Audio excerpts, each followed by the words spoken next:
Hello, America. I'm Mark Levin. This is Life, Liberty, and Levin, and our special guest, former Attorney General Ed Meese. How are you, sir? Fine, thanks, Mark. Well, there's a lot going on in the country these days, but before we get into that, you were Attorney General of the United States, the 75th Attorney General of the United States. And we're going to get into that in a little bit. But before that, you had quite a substantial career, too. I'm curious to know, you go way back with Ronald Reagan. How did you get to know Ronald Reagan, and when did you get to begin serving Ronald Reagan? Well, it all began right after he was elected as governor of California in 1966. At that time, I was in the district attorney's office in Alameda County. That's the county in California that has both Oakland and Berkeley, both rather significant cities for various reasons. But I enjoyed my work there. I enjoyed the working with the police. I enjoyed trying criminal cases, and was, I must say, reasonably successful. And so I was not looking for a job. But one day, out of the blue, I got a call, would I come up and meet the new governor, or the governor-elect at that time, December of 1966. I guess I really didn't learn until much later how he got my name. But actually, when I was in the district attorney's office, our boss, the district attorney of Alameda County, was the chairman of what was called the Law and Legislative Committee of law enforcement in the state. The chiefs of police, the sheriffs, the district attorneys all had one committee that represented them in the state legislature. My boss was the chairman of that committee, and so one of his deputies would go up to Sacramento and represent this group of law enforcement officials. It just happened to be my turn in 1961, so I was up there. And one of the senators in California remembered me in '66 when Ronald Reagan was forming his staff and cabinet. And so that's how they had somehow gotten my name from my previous work there. And so I get this call out of the blue. And so I was not looking for a new job, and went up to Sacramento, met some of his transition team, and then they asked me to come back to meet with him. And so I met him. He walked into the office and asked me to come into his private office. We talked, just the two of us, for a half hour. I was so impressed with him, quite frankly, and I was surprised at the end of the half hour when he offered me the job as what became his legal affairs secretary, and his staff member who was responsible for working with the legal community, with the judiciary, with law enforcement, that sort of thing. And so that's I remember accepting on the spot, and then driving home 75 miles to try to explain to my wife how we were going to have a change in our life. And it was a great opportunity. I thought I'd do it for a couple of years and then go back to the district attorney's office. But at the end of 2 years as legal affairs secretary, his chief of staff, Bill Clark, became a judge. And he asked me to be his executive assistant and chief of staff, and I did that for the remaining 6 years of his term. You were with him from the beginning. He was a true outsider. He was an outsider. And so were you. And I was definitely an outsider both to politics and certainly to state government. There were a number of riots, protests in the college campuses in California. How did the future president, how did Governor Reagan, and you, how did you deal with these? Well, one of the things that the governor did as these things were developing, and at that time I was the legal affairs secretary, he had me go around the state with the principal people that might be involved in dealing with unrest or with demonstrations or disorders, the head of the State Highway Patrol, the head of the Department of Justice law enforcement branch, the head of the National Guard, the director of emergency services, and we went around and talked with the mayor and police chief of each of the major cities or places where there were campuses where you might have problems, and made sure that of two things. Number one, that they were prepared to deal with these situations, and secondly, to assure them that the state resources, the California Highway Patrol, if necessary, the National Guard, would back them up so that they could take firm action early in the game and not let these things get out of control, and then you have to fight back and try to regain what has been lost, which was the peace and order of the community.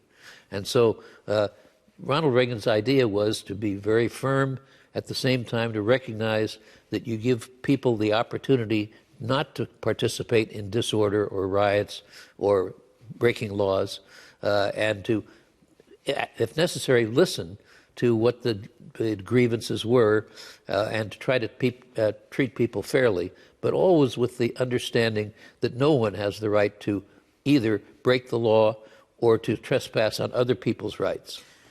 And there were some cases when that occurred. It occurred and he on didn't tolerate it very much, did he? No, as a matter of fact, we had a couple of situations where it was necessary to bring in state resources to support the local law enforcement, and in one case to actually call in the National Guard to prevent property damage or people being hurt in the community.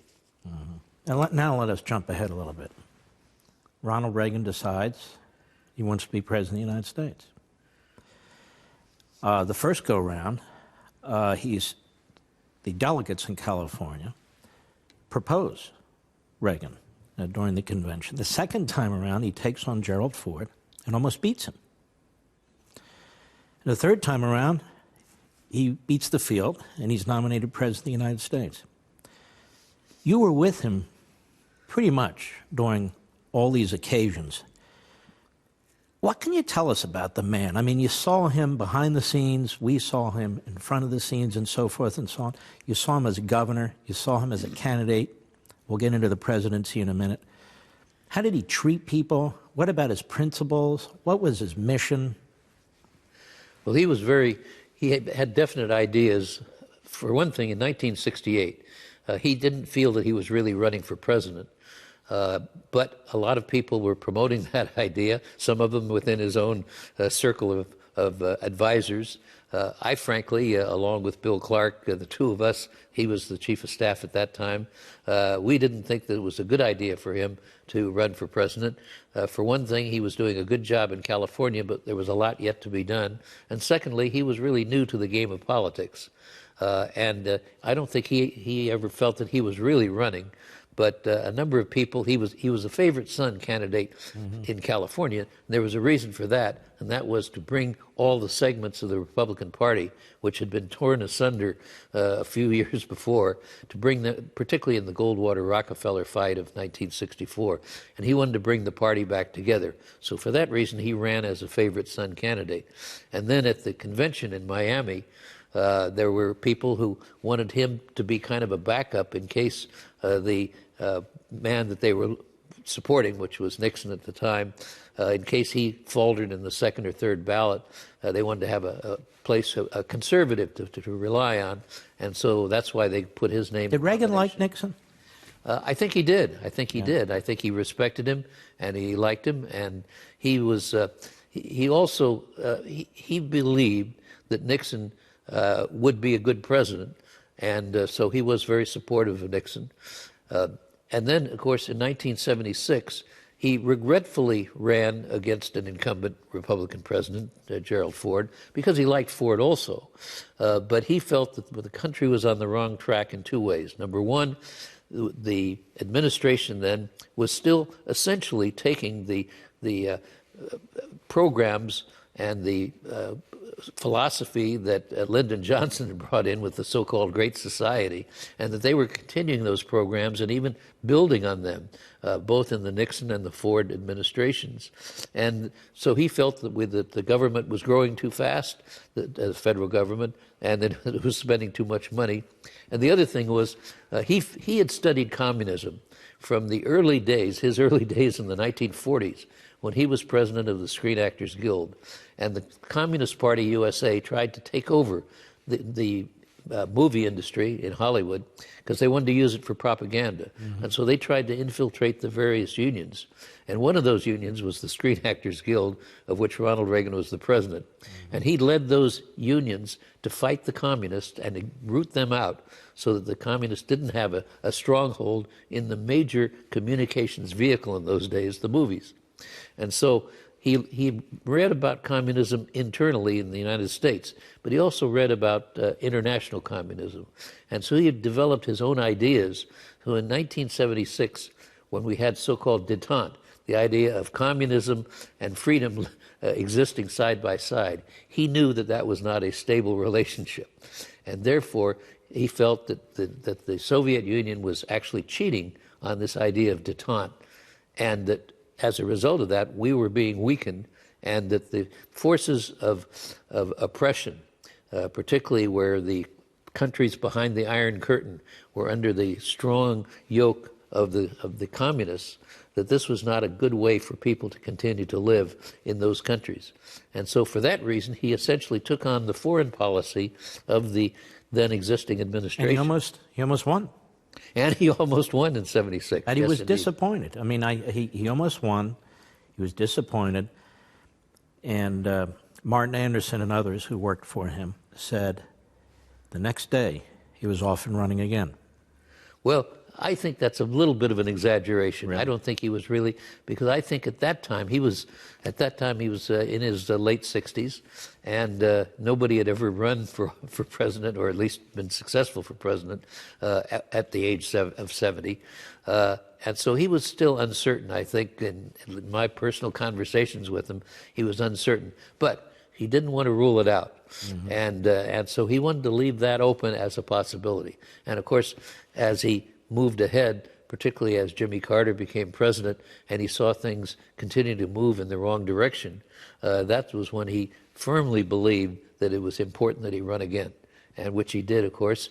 And quite frankly, Ronald Reagan at 70 was better than many people at 50 in those days. Well, now you have people like Biden, who's 74, and so forth, talking about running and so forth. It's almost absurd. But well, certainly it's absurd about Mr. Biden yeah. running at any time. Reagan, in his private life and dealing with you and others who were very close to him, a compassionate man? Very compassionate. You know, we had a tragedy in our family, and when I came back into the office, the first two people that were there, this was the day after it happened, were Ronald and Nancy You Reagan. lost your son. Yes, and they couldn't have been more compassionate, more helpful. You know what he did? He said, "You've got to take some time, a week, and get your family back together." And he gave us Camp David so that we could have a place away from everybody else where we could just be with our family. At the time that our son was killed, unfortunately, our family was literally all over the world. I had a son in the Army who was in South America.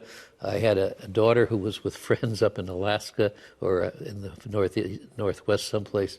My wife was traveling. I was traveling in the West Coast, and we were able to bring our family back together. But that was the kind of thing that he did. Even when he was governor, I remember there was one instance where this was in the middle of the Vietnam War, and a young man, I think a sergeant or so in the Army, had sent him a letter and enclosed $20 and said, "Dear Governor, our first wedding anniversary will be on such and such a date, about 2 weeks ahead."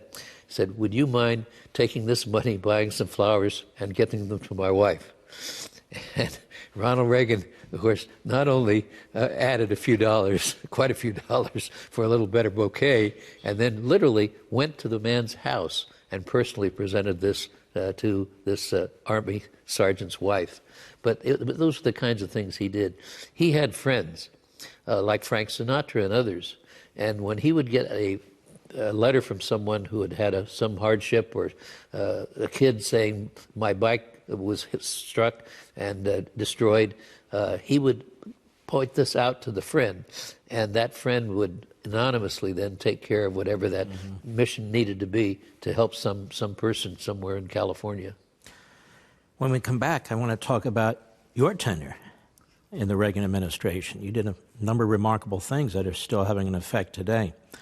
And don't forget, ladies and gentlemen, you can watch Levin TV every weeknight on CRTV.com. I hope you'll join us. You can go to our website at CRTV.com or give us a call, 844-LEVIN-TV, 844-LEVIN-TV.